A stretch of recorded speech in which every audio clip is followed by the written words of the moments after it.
Hola a todos, bienvenidos. Hoy vamos a tener nuestra sesión sincrónica o vamos a tratar el tema en nuestra sesión sincrónica denominada estructura de la contabilidad bancaria. ¿Ok? En ese orden de ideas, lo que vamos a estar haciendo está orientado de la siguiente manera. Vamos a ver cómo es el balance de un banco. Vamos a analizar lo que es la estructura del catálogo único de información financiera con fines de supervisión. Vamos a ver unos ejercicios y en última instancia vamos a analizar, digamos, cómo se crea el dinero en nuestra economía. ¿Okay? En ese orden de ideas, pues vamos a analizar, bueno, vamos a ver cómo es en realidad el, el balance de un banco. Y el balance de un banco, pues básicamente, al igual que el balance de cualquier otra empresa, el balance de un banco se compone de un activo, se compone de un pasivo y de un patrimonio neto, tal cual ocurre con cualquier otra organización, ¿sí? Ahora, el hecho que el balance de un banco tenga la misma estructura que el de una empresa, esto no significa que, que ese banco y esa empresa se comporten de la misma manera. Su tratamiento es totalmente diferente, ¿ok? Y vamos a verlo de la siguiente manera. Vamos a analizar digamos, cómo son los activos, cómo están conformados esos activos.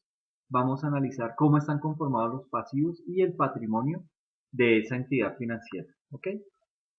Digamos que la función principal de un banco consiste en captar dinero de los ahorradores y prestárselo a aquellos que solicitan un crédito. Por lo tanto, el activo de un banco es ese dinero que él presta. ¿Ok? Ese es el activo. Todos esos recursos que él captó y que puso a disposición del público. Eso que puso a disposición del público son los activos. ¿Listo?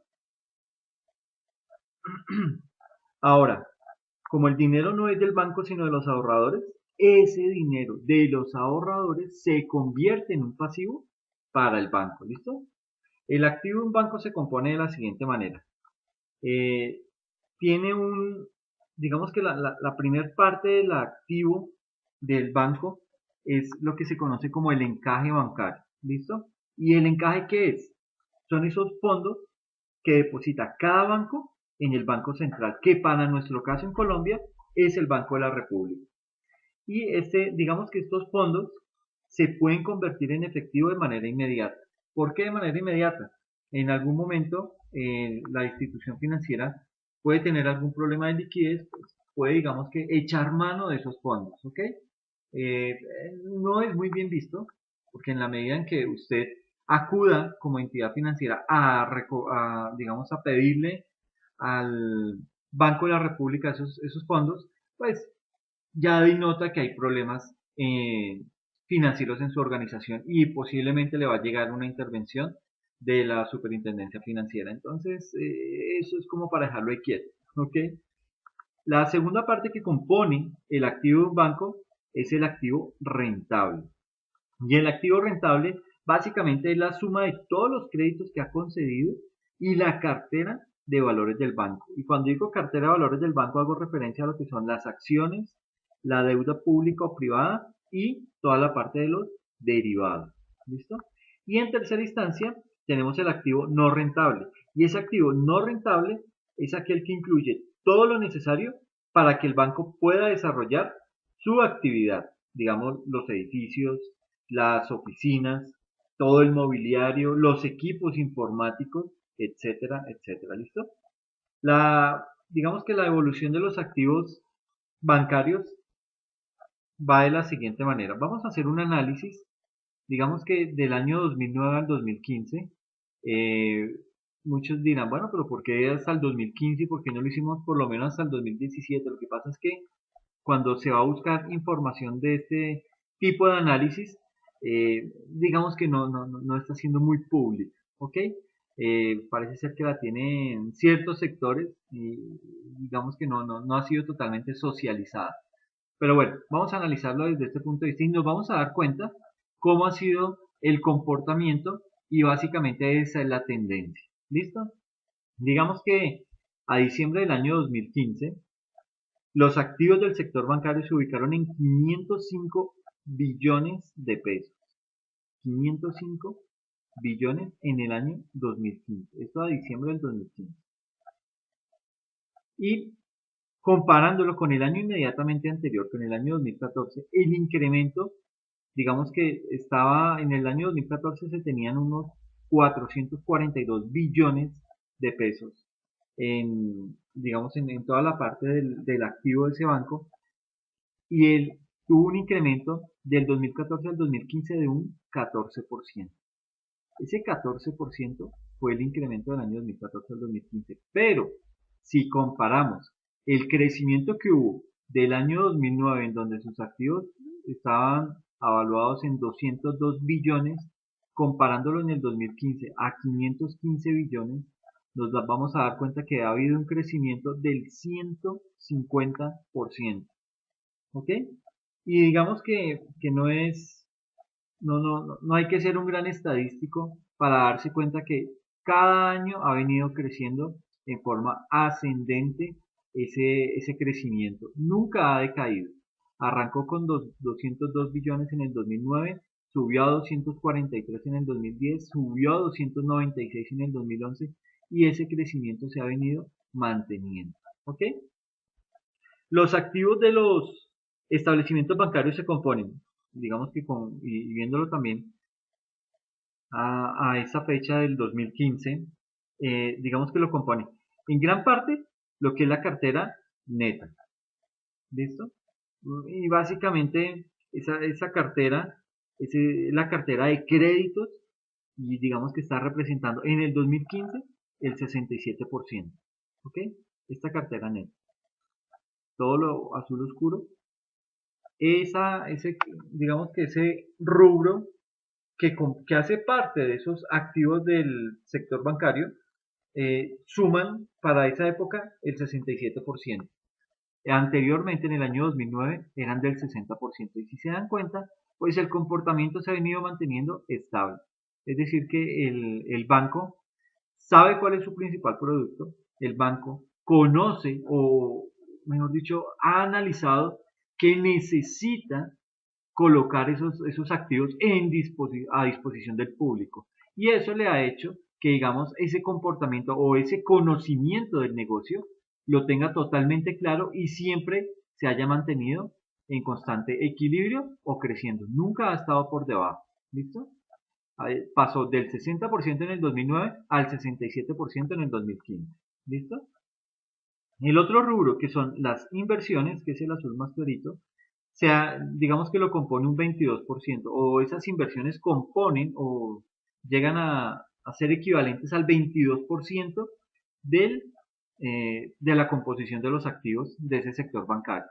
Entonces, en el año 2009 era del 22%, al año 2015 ha sido del 19%. Si bien es cierto, ha bajado, pues también digamos que se pudo equilibrar porque en ese año, en el 2009, era del 60% la cartera comercial y en el año 2015 subió al 67%. Y eso obviamente pues le va a disminuir presencia a los otros productos porque digamos que frente a la cartera comercial, ese es el producto con el cual el banco obtiene más recursos. Digamos, el core del negocio de la entidad bancaria es esa, el crédito comercial. ¿Ok? Entonces, se vio reducido las inversiones a un 19%, pero fue que su cartera comercial aumentó a 67%. Y el otro rubro, que son otros activos, digamos, y cuando hablamos de esos otros activos, estamos haciendo referencia a, digamos, a toda la parte de las edificaciones, de los bienes, de los equipos de cómputo, todo eso. En esa parte, digamos que también hubo un bajonazo.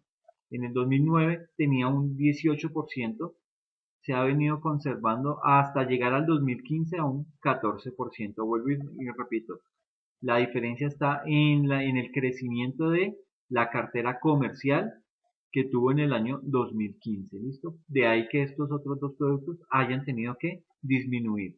Pero básicamente se ha mantenido el comportamiento, no ha sido nada exagerado este tipo de situaciones.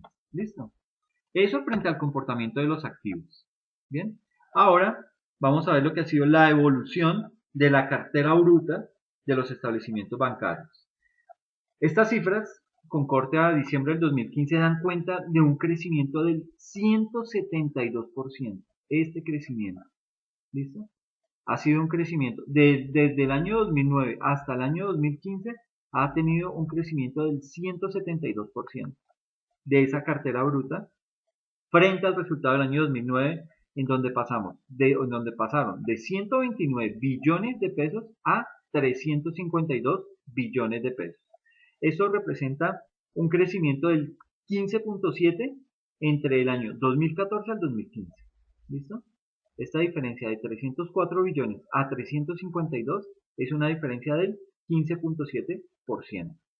La evolución de la composición de la cartera bruta del sector bancario se encuentra de la siguiente manera.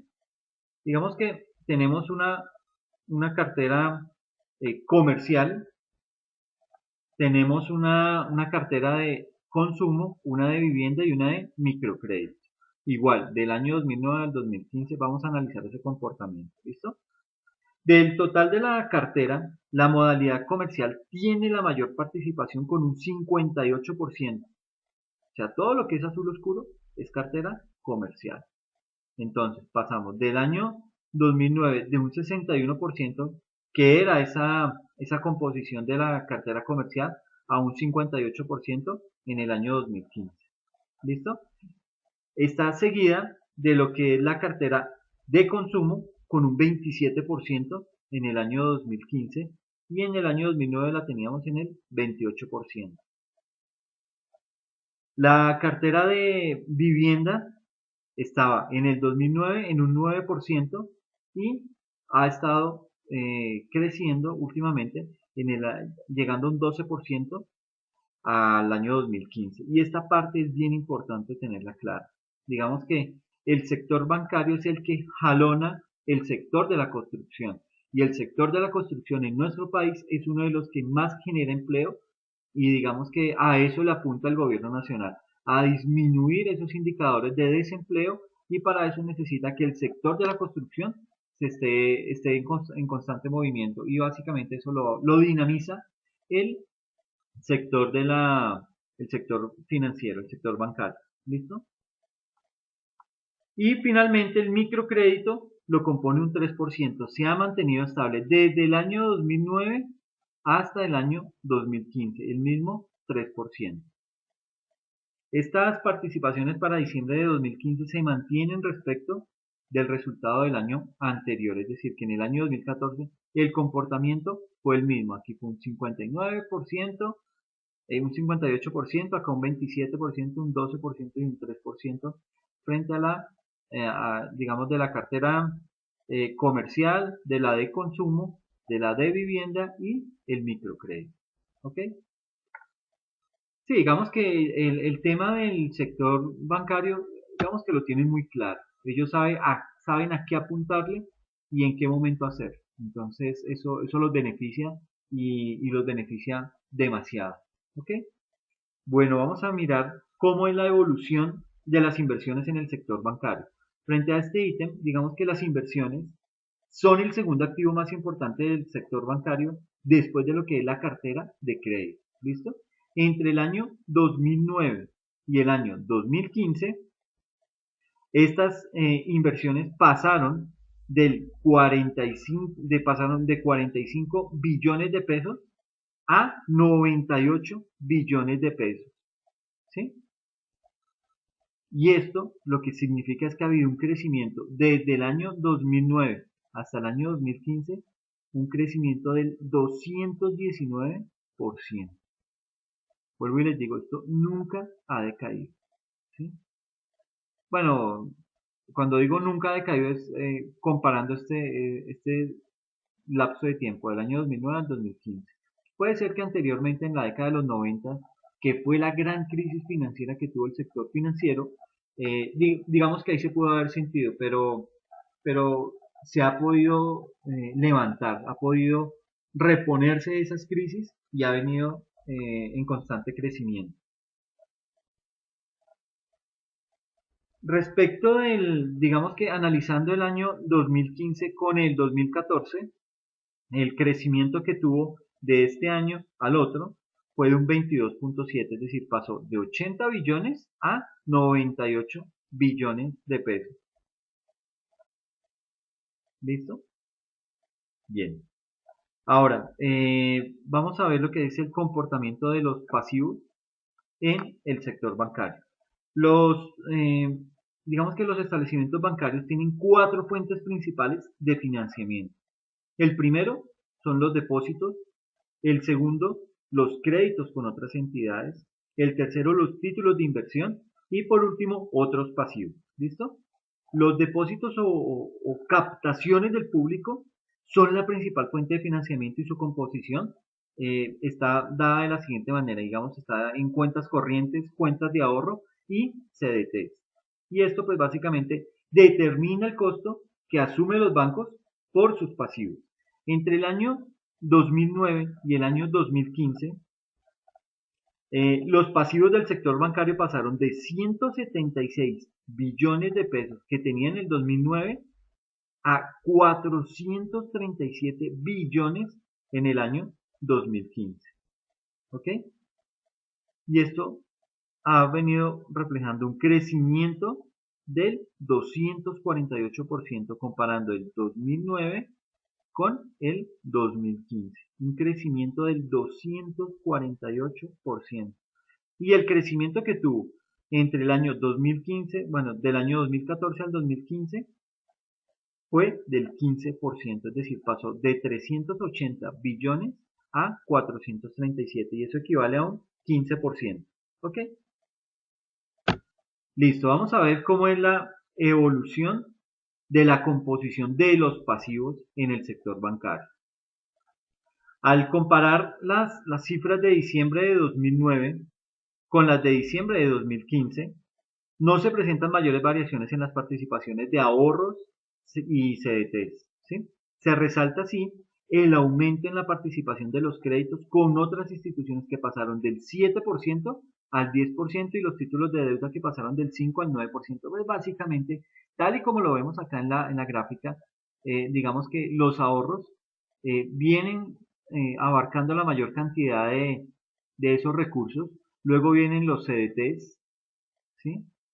Luego, todo lo que es la cuenta corriente, nótese la fluctuación, otros pasivos, luego viene todo el tema del crédito con otras instituciones de crédito y los títulos de deuda. ¿Ok?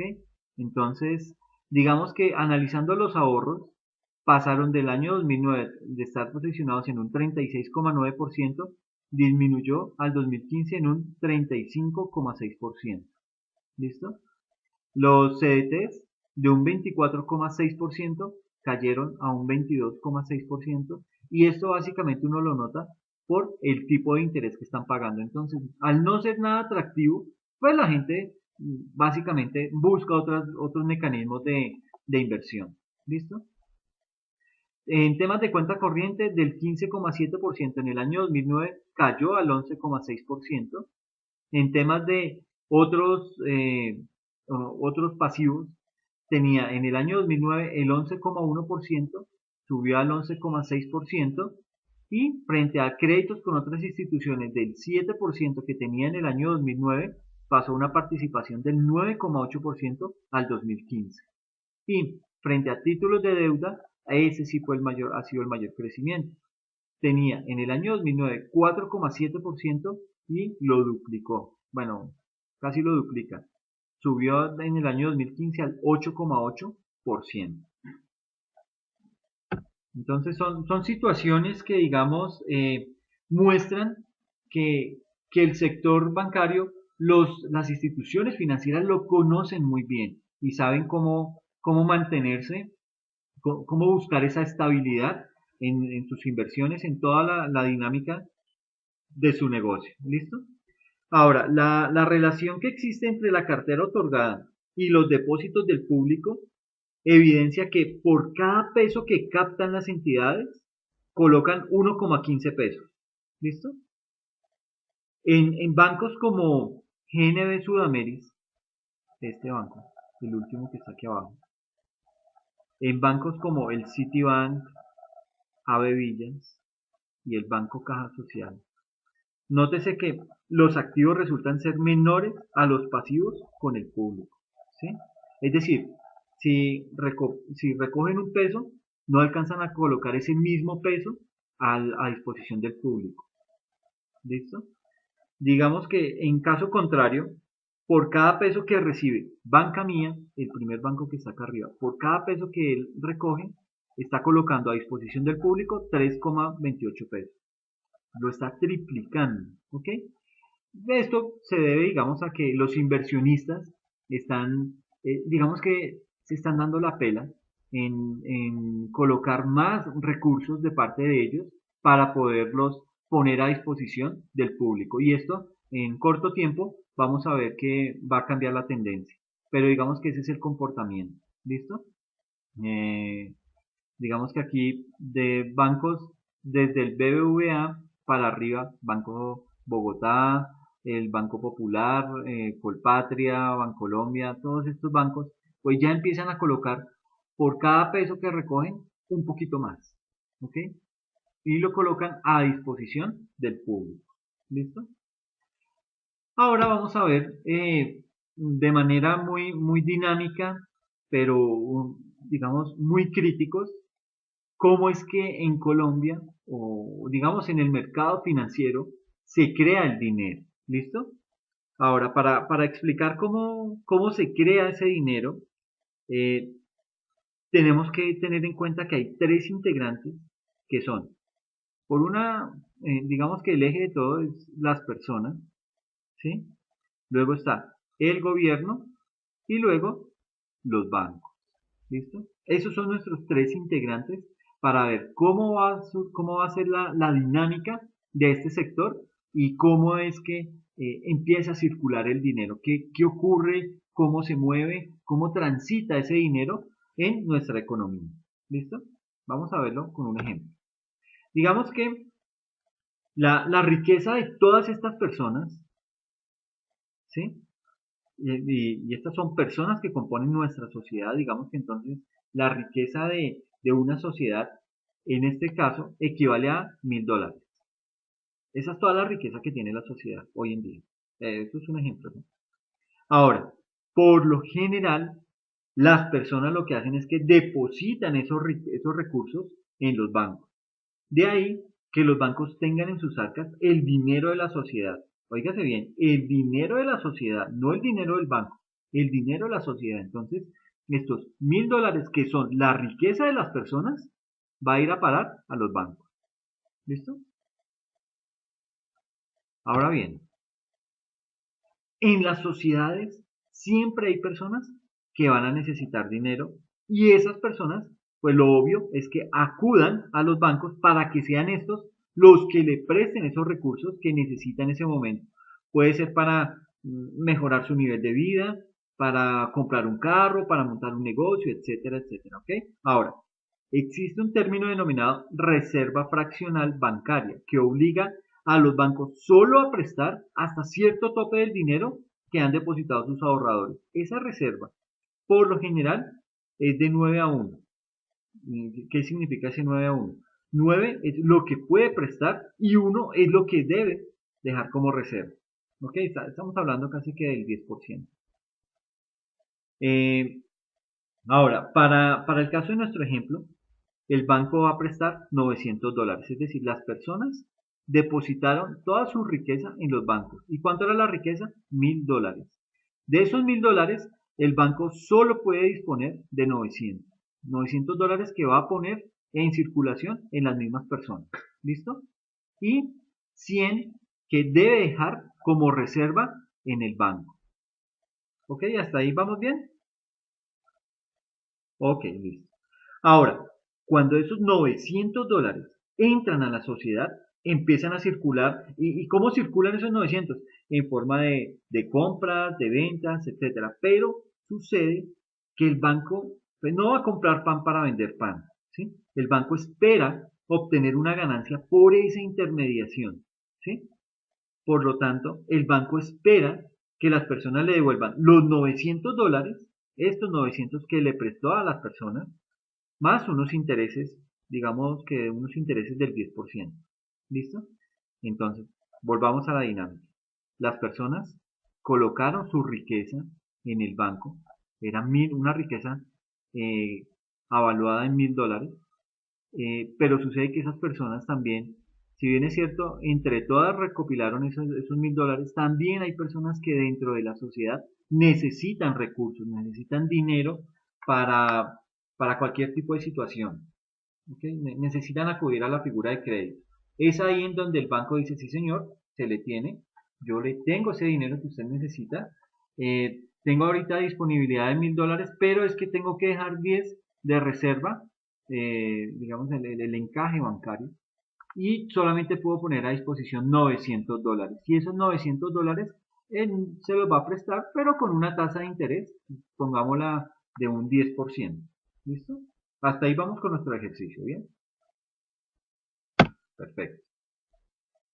Ahora, ¿de dónde vamos a obtener el dinero para poder pagar los $900 que nos prestó el banco más los intereses?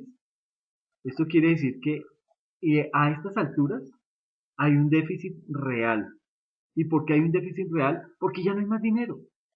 Los $1000 que era nuestra riqueza como persona, que los depositamos en un banco, el banco los volvió a poner en circulación, colocó esos $900 más una tasa de interés que le espera que se le devuelva en cierto tiempo, pero no hay de dónde.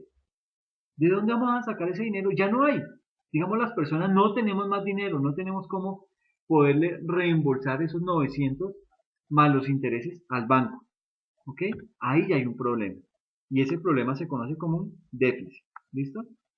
Es en este momento cuando el gobierno interviene y calcula cuánto dinero circulante hace falta para que las personas puedan pagar lo que el banco les prestó más esos intereses y de esta manera evitar que se genere una crisis financiera. ¿Ok?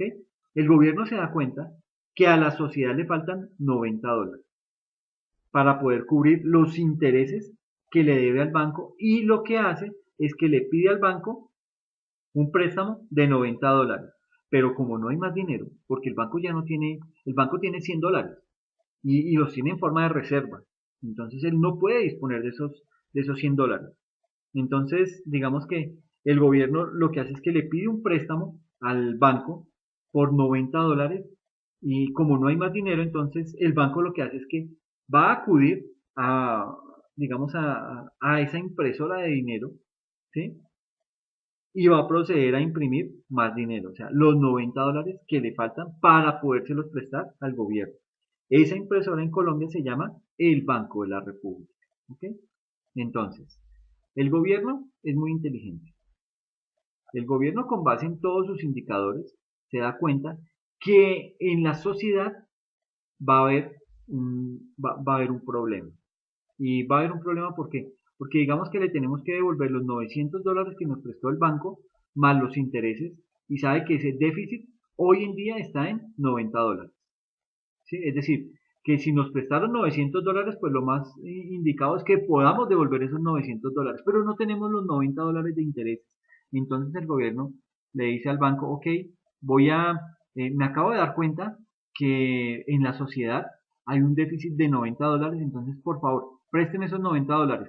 Pero el banco dice, miércoles, no tengo esos $90. Ok, vamos al Banco de la República. Señor Banco de la República, por favor, me imprima $90 que me hacen falta para podérselos prestar al señor gobierno. ¿Listo? Esa es más o menos la dinámica entre gobierno-banco. Bueno, gobierno, banco y Banco de la República. ¿Ok? Listo. ¿Qué ocurre ahora? Luego de esta operación, el gobierno ya tiene los $90. Aquí está. Entonces, el Banco de la República imprimió los $90, se los dio a los bancos le prestaron ese dinero al gobierno y el gobierno ya tiene esos $90 en sus arcas. ¿Listo? ¿Y qué hace el gobierno con esos $90? Pues los inyecta a la sociedad. ¿Y cómo los inyecta? Digamos que la forma que tiene el gobierno para inyectar recursos en la sociedad es por medio digamos, de la construcción de carreteras, de la construcción de hospitales, de escuelas, etcétera. Ya con esos $90, la sociedad lo que hace es que cubre su obligación con el banco y de esta manera evita que los embarguen. Entonces, el gobierno le pidió a los bancos $90, se los prestaron y el gobierno inyectó esos $90 en la sociedad por medio de carreteras, construcción de hospitales, construcción de escuelas, es decir, generó empleo, generó recursos para que la sociedad obtuviera ese dinero, esos $90 fueron a parar de nuevo aquí a la sociedad y digamos que ya con eso eh, tenemos digamos que ya no hay déficit, ya no vamos a incurrir en problemas, a quedarle mal al banco y que el banco por ende proceda a embargar. ¿Ok?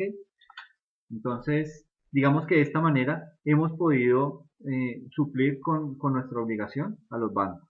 ¿Listo? Ahora, digamos que al finalizar toda esta operación nos vamos a encontrar que inicialmente empezamos nuestro ejercicio con $1000. ¿Listo? Estos $1000. Y ahora, venga,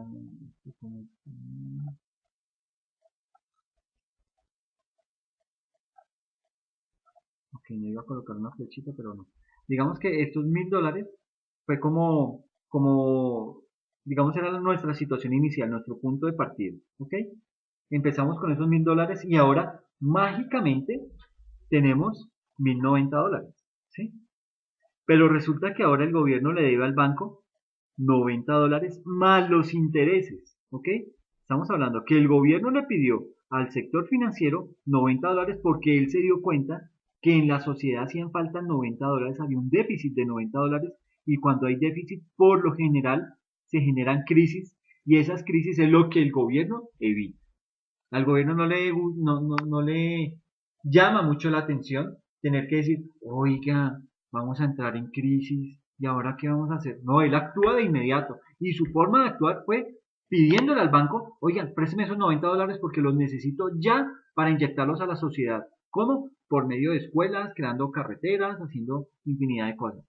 Entonces, el gobierno lo que hizo fue, se endeudó en $90 más los intereses. Y estamos hablando de una tasa de interés del 10%. Entonces el gobierno le está debiendo a los bancos una suma de $99. ¿Listo? Que son los 90 iniciales más los intereses. Ahora, ¿cómo hace el gobierno para pagar ese dinero? Adivinen. Pues grabando a la sociedad con impuestos. ¿Ok? Lo que quiere decir que la sociedad es la que va a terminar pagando estos $99. ¿Ok? O sea, ese favor, entre comillas, que nos hizo el gobierno de prestarnos esos $90, de prestarnos no, de poner en circulación esos $90, pues sucede que ahora esto se nos va a devolver a nosotros como sociedad en forma de impuestos. ¿Ok? Lindo el tema, ¿no? Estamos ahí. Y esto tiende a empeorar, ¿ok? Sigamos con el ejemplo. Ahora, veamos cómo quedaron las cuentas al final del ciclo de creación y de distribución del dinero. En la sociedad ya no hay $1000, ¿sí? Ya no tenemos esos $1000 de riqueza. Tan solo hay $901, que corresponden a $1000 que teníamos inicialmente, menos $99 que tuvimos que pagar por impuestos, porque el gobierno nos grabó con esos impuestos para que él pudiera pagarle la platica a los bancos. ¿Ok? Entonces, digamos que estamos en $901. Nuestra riqueza, que era de $1000, pasó a $901. ¿Listo?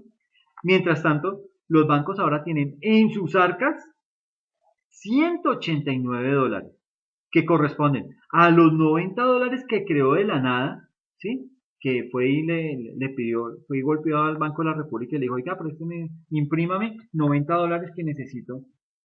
O sea, esos $90 los creó de la nada y que solo se limitó a imprimir, o sea, dinero creado a partir de la deuda. Esos $90 se supone que corresponden a la deuda del gobierno con el banco, pero todos sabemos que es la sociedad la que va a terminar pagando esa obligación. ¿Sí? Ahora, digamos, esos 189, $90 son de esa impresión de dinero que hizo el banco para suplir la necesidad que tenía el gobierno en ese momento. ¿Listo? Ahora, los otros $99 corresponden al pago de los intereses de la sociedad por $90 más los $9 de intereses del gobierno. ¿Listo? Es decir, $90 que imprimió y se los prestó al gobierno. Y fuera de eso, $99 que como sociedad, porque a nosotros nos grabaron con impuestos, básicamente esos $90 que le pidió el gobierno al banco, más los intereses, que eran del 10%, estamos hablando de $99, fueron trasladados a las personas y las personas los estamos pagando en forma de impuestos que van a venir a parar al pago de esa obligación del gobierno con los bancos y básicamente va a parar a las arcas de los bancos. Estamos hablando que hay $189 hoy en día en los bancos. ¿Qué significa esto? Que la sociedad ahora se ha empobrecido en $99. Estamos mucho peor. O sea, teníamos una riqueza y ahora nos hemos empobrecido en $99. ¿Listo? Por otra parte, la sociedad no solo se ha empobrecido, sino que al haberse ordenado la impresión de esos $90 de más, ahora hay inflación.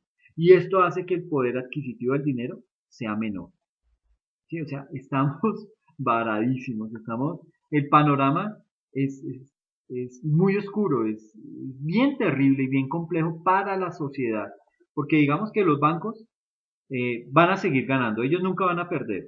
Y el gobierno, pues si bien es cierto, trata de mantener el equilibrio, ese equilibrio que dibuja, pues lo que hace es que transfiere esas obligaciones que él ha adquirido a la sociedad, porque es la sociedad la que va a pagar los impuestos. Entonces de ahí que vengan las reformas tributarias, que vengan los incrementos en impuestos, en IVA, en declaraciones de renta, se generen más impuestos, etcétera, etcétera. ¿Ok? Ahora, ¿cómo evitar que con el paso del tiempo y con estas prácticas de los bancos y del gobierno la gente no caiga en la miseria?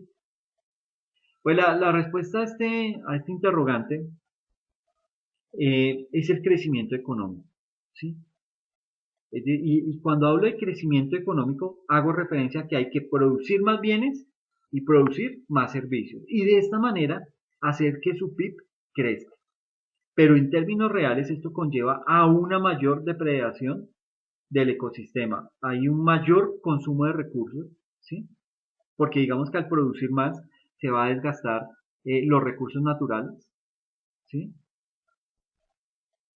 Digamos que va a haber un mayor consumo de recursos eh, y una mayor explotación de unos por otros. Es decir, vamos a tener que hacer uso de más personas para poder producir ese crecimiento que se está esperando. ¿Ok?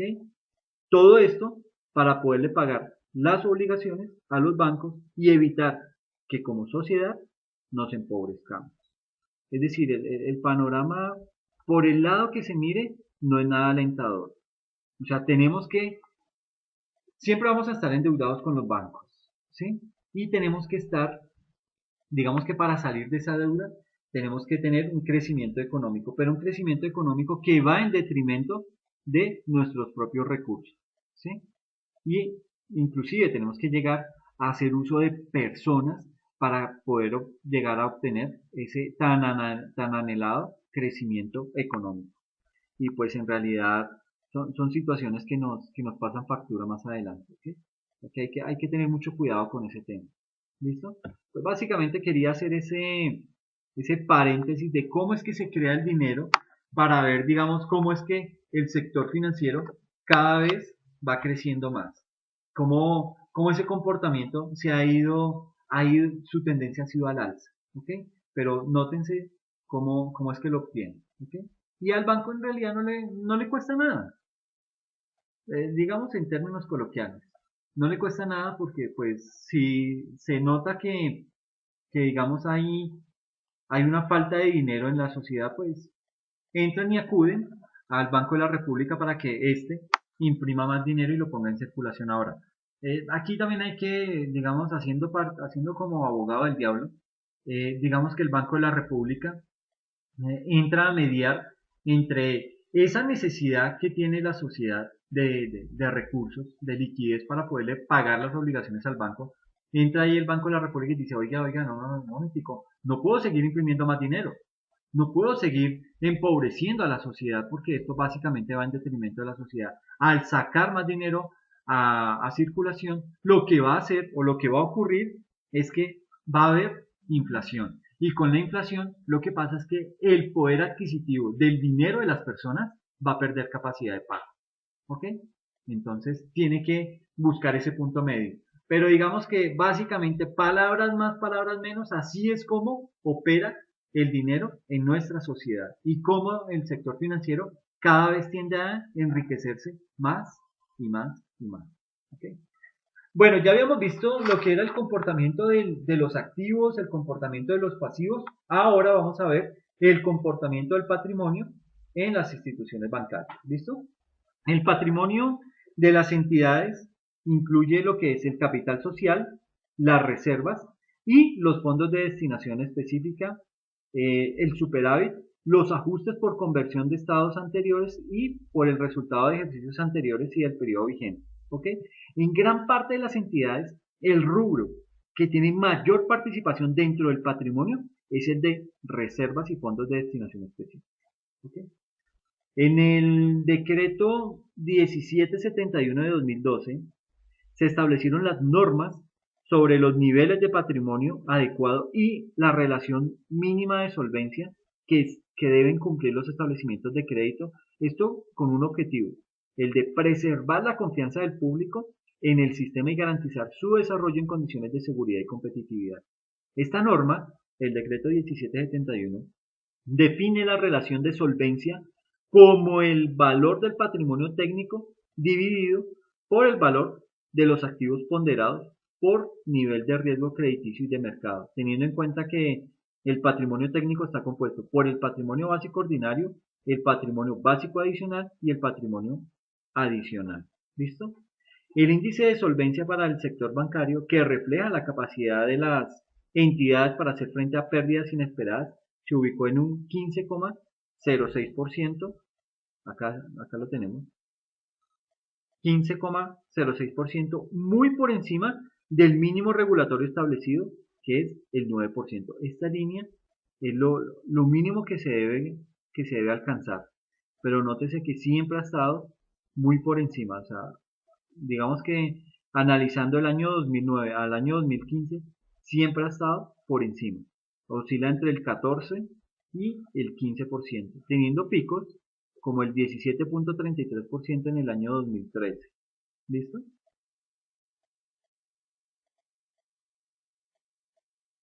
Esta relación se redujo en un 0,7% en el último año, pasando del 15,18 en diciembre de 2014, digamos que en este trimestre, diciembre de 2014, que estaba en 15,18% a 15,06% que está en el cual quedó para el año 2015. ¿Listo? Ahora, veamos cómo están los niveles de solvencia en el sector bancario. Al comparar los niveles de solvencia a nivel internacional, la regulación colombiana, venga, busquémosla acá, aquí estamos, Colombia, no, se me perdió.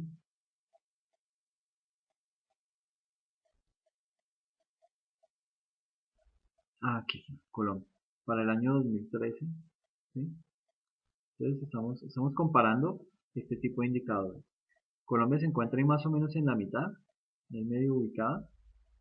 Digamos que al comparar los niveles de solvencia a nivel internacional, la regulación colombiana, que dice que el nivel de solvencia debe estar mínimo en el 9%, que era esta franja que veíamos acá, este 9%. Eso hace referencia a ese nivel de solvencia.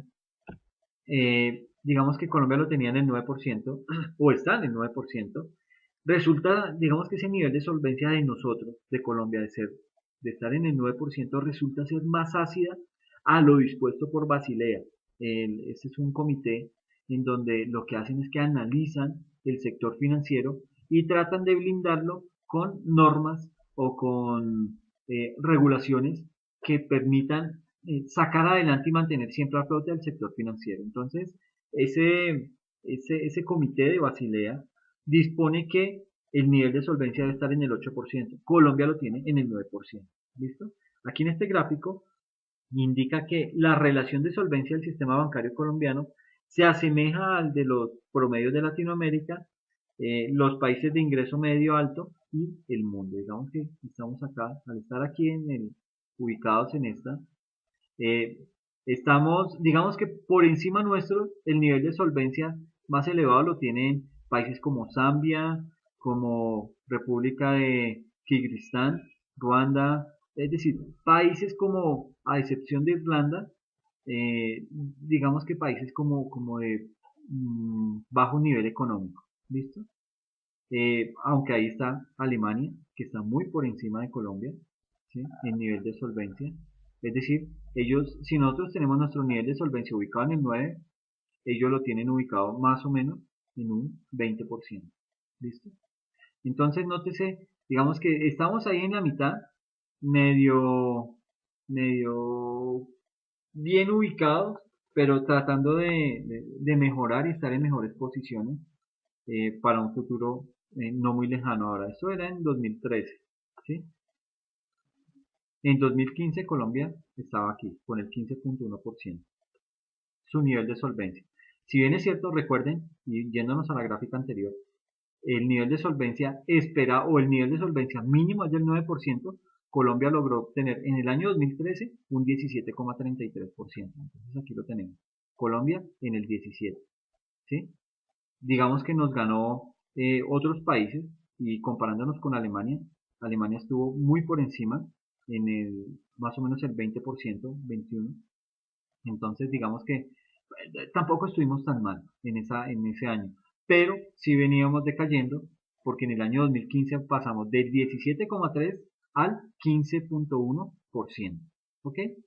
Y eso hace que pues nos digamos ahí medio manteniendo con digamos con países como Turquía, como Francia que nos van ganando, pero le vamos ganando a países como Israel, Panamá, Perú, Chile, que están muy bien posicionados, no sé qué ha pasado ahí con ese nivel de solvencia, pero más o menos es la lectura que se le da a este tipo de gráficos, ¿ok? Ahora, vamos a analizar cómo es el apalancamiento de las entidades financieras. ¿Listo? Digamos que el apalancamiento presenta una tendencia decreciente. ¿Ok? Estas gráficas así. Una tendencia decreciente para los últimos 7 años, digamos, del año 2009 al año 2015, que ha sido pues básicamente nuestro periodo de análisis. Pasando de un 8,23 en diciembre del año 2009, o sea, en este último trimestre, que estábamos ubicados en 8,23, pasó a 7,51 en diciembre del año 2015, en este último trimestre. ¿Listo? Sin embargo, a diciembre de 2015, este indicador o este índice presentó un crecimiento del 5%, pasando del 7,13% en el año 2014, en el último trimestre del 2014, a 7,51 en el año de 2015. ¿Ok? O sea, si bien es cierto, vino cayendo, ya como que empieza a recuperarse ese apalancamiento en Colombia. ¿Listo? Ahora, eh, digamos que en contraste, los niveles de apalancamiento para Colombia en 2015 son más bajos que el resto de países, incluso frente a los países de la región. Y lo podemos ver acá en esta gráfica. Colombia, para el nivel de apalancamiento en el año 2015 estaba ubicado en el 7,49% y por encima de nosotros están países como Chile, a los que le habíamos ganado en nivel de solvencia, pero a nivel de apalancamiento estamos muy por debajo de ellos. Estamos por debajo de Chile, Portugal, Paraguay, ¿sí? Ecuador, El Salvador, etcétera, etcétera. A los únicos que les vamos medio ganando es a Nueva Zelanda, Israel, España, Japón, Canadá. Uno dirá, bueno, pero ya ahí vamos ganándole a Japón y a Canadá. Pero bueno, hay que ver también ellos cómo dinamizan ese sector con otras buenas prácticas. ¿Listo? Digamos que en contraste, los niveles de apalancamiento para Colombia han sido más bajos que los de la región y también en comparación a nivel mundial. Y ya viendo a nivel de conclusiones, para ir cerrando el tema, tenemos que la primera conclusión es que los resultados de la industria financiera para el año 2015 fueron favorables, teniendo en cuenta la desaceleración económica que venía mostrando la economía colombiana por cuenta de lo que fue la caída del precio del petróleo a nivel internacional y la depreciación de la moneda local. ¿Okay? El crecimiento del sector fue del 4,3%, superando el de la economía, que para el año 2015 se ubicó en el 3,1%. Ahora, aquí hay que ser bien críticos en algo, y es que, digamos que la economía colombiana, digamos que ha sido una economía que siempre ha estado ubicando sus, digamos, ¿cómo explicarlo? ¿Qué palabra utilizar ahí? Ha venido puesto todos sus recursos o destinando todos sus esfuerzos a un solo producto, ¿sí? En los años 80-90, la economía colombiana estaba girando en torno al café, ¿ok? Luego pues vino la crisis cafetera y todo esto y ya dimos el salto, entonces ya dijimos, ok, con el café ya no se pudo, ya le sacamos el máximo provecho, ahora busquemos a qué apuntarle. Hoy en día Colombia está, es decir, tiene centrados todos sus esfuerzos en el petróleo, un recurso no renovable, un recurso agotable al 100%, es decir, que Colombia está apuntándole a su crecimiento, digamos, al sector de la extracción del petróleo, al sector minero, y esto pues básicamente va en detrimento de los recursos naturales y es digamos, un producto que el comportamiento en el mercado internacional fluctúa y fluctúa con grandes picos, ¿ok?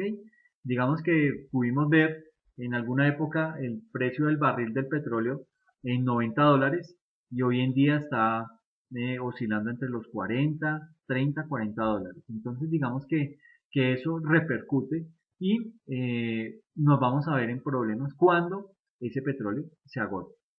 ¿Listo? En segunda instancia, tenemos que la dinámica de las entidades bancarias en el último año sigue mostrando, hablando del año 2015, sigue mostrando signos de solidez y competencia del sector. ¿Sí? Cifras del Banco Mundial dan cuenta de la reducción en la concentración del sector, tanto en el estadístico H, que mide básicamente lo que es la elasticidad de los ingresos bancarios en relación con los precios de entrada, como el C3, que lo que hace es que presenta la concentración de activos de los tres bancos más grandes del país. Además, Colombia se encuentra entre los mejores de la región en el indicador IHH, que básicamente se construye a partir de la cuota de mercado de cada banco. ¿Ok? Entonces, digamos que por ese lado, el sector financiero se encuentra bien rankeado. ¿Sí? Ahora, la mayor competencia en el sector también ha contribuido a mejorar los índices de profundización financiera y a reducir lo que son esos costos de los servicios financieros. ¿Sí? La primera, digamos, medida como la razón entre lo que es la cartera y el Producto Interno Bruto, el PIB. ¿Listo? Ha mostrado una tendencia creciente los últimos años gracias al mayor crecimiento relativo de la cartera. A diciembre del 2015, esta razón llegó al 44% y continúa escalando posiciones en el ranking mundial. Por su parte, a nivel regional, la banca colombiana se encuentra entre los países con los costos financieros más bajos e incluso es de los pocos en donde no existe cobro por servicios telefónicos y por internet. Muchas gracias al sector bancario. Le salimos a deber.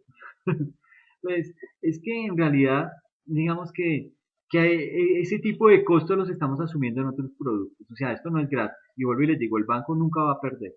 El banco no da nada gratis. Entonces, tratar de hacernos ver que ahí agradezcan que no les estoy cobrando los servicios telefónicos ni los servicios de internet por todo lo, digamos, digamos que por esos servicios que nosotros les estamos prestando a través de estos segmentos, no se los estamos cobrando, ¿sí? Entonces, pues falta ver, de pronto no nos lo cobran de manera directa, pero indirectamente sí los estamos asumiendo. Entonces, que no nos vengan a creer tan bobos. A nivel de cuarta conclusión, tenemos que, en cuanto a las cifras del balance para el último año, en el 2015, los activos aumentaron un 14,2%, ubicándose en 505 billones de pesos, frente a un crecimiento del 15,1% de los pasivos y del 8,4% del patrimonio, acorde con el promedio histórico. ¿Ok? Entonces, digamos que ahí se ha ido manteniendo ese criterio, ¿listo?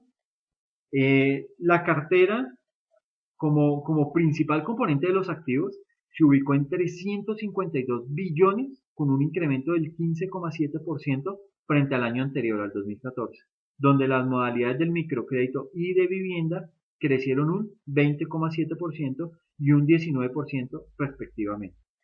Aquí es bien importante anotar que ese buen ritmo de crecimiento de los desembolsos de préstamos pues está acompañado de saludables índices de calidad de la cartera en todas las modalidades, lo que refleja la oportuna labor de las áreas de riesgos de las entidades, ¿sí? Es decir, están siendo juiciosos al momento de soltar el dinero, no lo están soltando por soltar, o están haciendo un buen cobro, una buena gestión de su cartera, ¿listo? El crecimiento del pasivo, por su parte, se explica por los créditos con otras instituciones de crédito y los títulos de deuda que aumentaron el 34,1% y el 20,5% respectivamente. En estos últimos se destacan las emisiones de deuda privada que ascendieron a 2,8 billones de pesos. ¿Ok? Como quinta conclusión, digamos que en otro frente, las cifras de acceso y uso de los servicios financieros dan muestra del potencial de crecimiento que tiene el país en temas de inclusión financiera y los esfuerzos que ha venido realizando año a año la banca para lograr la cobertura del 100% en el territorio nacional, ¿sí? Digamos que en temas de acceso, el indicador de bancarización, que se mide como la relación entre el número de personas mayores de edad con al menos un producto financiero, incluyendo el depósito electrónico, sobre el total de la población adulta, alcanzó el 75,4%, lo que representa un incremento de 3 puntos porcentuales respecto al 72,7% observado el año anterior. Es decir, viene subiendo ese nivel de cubrimiento o de cobertura de la banca a nivel nacional. ¿Listo?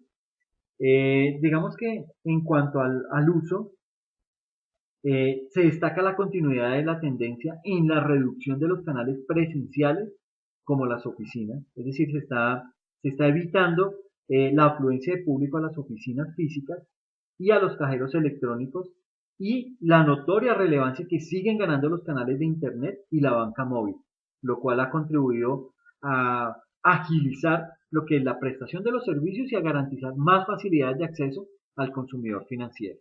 ¿Ok? Entonces, digamos que en ese punto sí ha venido habiendo un crecimiento y un crecimiento con tendencia a sostenerse, digamos, a reducir, porque es que ahí hay que ver que, digamos, el banco no es bobo.